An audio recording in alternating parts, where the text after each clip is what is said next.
Brāļi, brāļi, liela diena, kur karstimi šūpoli. Brāļi, brāļi, liela diena, kur karstimi šūpoli. Grāmatā ir 3 daļas. Pirmā daļa ir ļoti pamatīga apcere par šajā gadījumā lielās dienas tradīcijām, analizējot tās no laika, telpas, dalībnieku, rituālu un jēgas perspektīvas. Otrā daļa ir adresēta bērniem. Un tātad tā, lai viņi kopā ar skolotāju vai citu pieaugušo varētu apgūt šīs tradīcijas ar mērķi sagatavoties svētkiem. Un trešā nodaļa savukārt?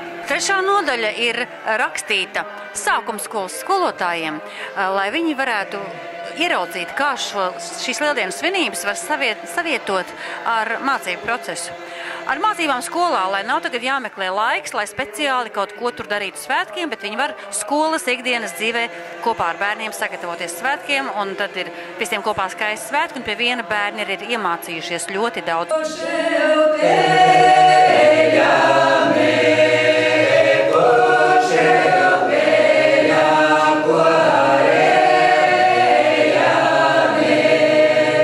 Man abas kolēģis, Aida un Gunta, viņas abas jau sen gadus pat ne dzied, bet dzīvo tradicionālās kultūras kopā Grodi.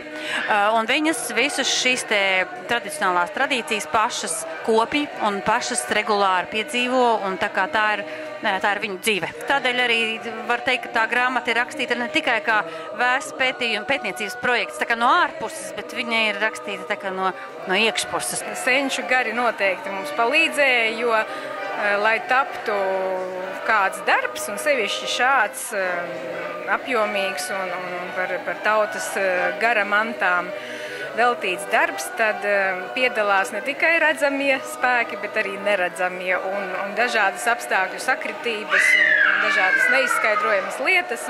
Un tikai tad, ja tās ir mums labvēlīgas, var kaut kas tapt. Grāmatā ir tik plašs materiāls, ka patiesībā jebkura izglītības pakāpes skolotājs var atrast idejas un iespējas šo materiālu dažādi un daudzveidīgi izmantot. Un tā skaitā, protams, arī šo grāmatu aicinātu lietot arī ģimenēs, bagātinot savu svētku svinēšanas pieredzi. Es gribēju aicināt vecākus, lai viņi nenobīstās no domas, ka tā tagad ir skolas grāmata. Mēs vēlētos, lai tā ir tāda grāmata, kas stāv mums mājās plauktiņā, un to grāmatiņu izņem gan vecmāmiņa, gan māmiņa ar tēvu, gan arī saviem bērniem parāda. Tā kā mēs varbūt nepiedalāmies tajos lielās politikas veidošanā pasaulē un kaut kādā bīdīšanā, bet ir tāds latviešiem labs teiciens, ar padomu bāleliņa, ar varīti sveši ļaudis. Ar varīti nevarēja padomiņu pievarēt.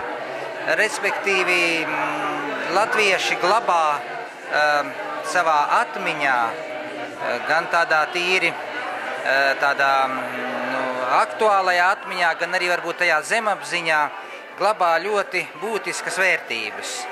Un šīs vērtības viņas izpaužās šajos rituālos, dziesmās, mūzikā, dažādās darbībās. Un tas ir ļoti svarīgi gan latviešiem, protams, jo tas mūs padara stiprus, kaut kādā veidā vieno, kaut kādā veidā mūs dod optimismu, jēgu eksistencei, bet arī, es teikšu, droši arī tādā pasaules mērogā. Ja mēs palasām arī, teiksim, tādus domātāju darbus, viņi ļoti bieži atsaucas uz kaut kādām tādām pamatvērtībām. Un mūsu dainās un mūsu folklorā ir šīs pamatvērtības, kas patiesībā ir ļoti nozīmīgas arī tādā globālā mērogā.